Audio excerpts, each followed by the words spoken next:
burning in so many places. Tom Parmenter, Sky News, Northern Brazil. Let's go live to Melbourne now, where Darren Hinch is talking about a program to name and shame sex offenders. Sort of a register, a Clayton's register in WA, but this one in Victoria, it's a start.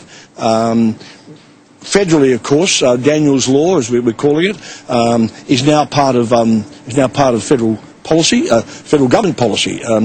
The budget this year, when I was still in the Senate, Josh Frydenberg committed $7.8 million to Daniel's Law, and he also committed another $25 million to set up a centre for the prevention of child sex offences, and that, I've been told, will come into play next year. So look, we are getting there. We almost got there in the Northern Territory. I remember having a conversation with Bruce and Denise Morecambe, and Elferink was the Attorney General, and he said, Darren, it's going to happen. And then the civil libertarians got there who care more about the victims, and they pulled away from it. So what's happening now is we're still pushing ahead with the federal one, and I'll be helping the government on that as much as I can. And we'll push that. It has to go through COAG, of course, and then while we're pushing for that one, we've got Stuart here working on the, and Tanya working on the state level, and if in the end one comes in first, I don't care. But the federal one, of course, would supersede the state one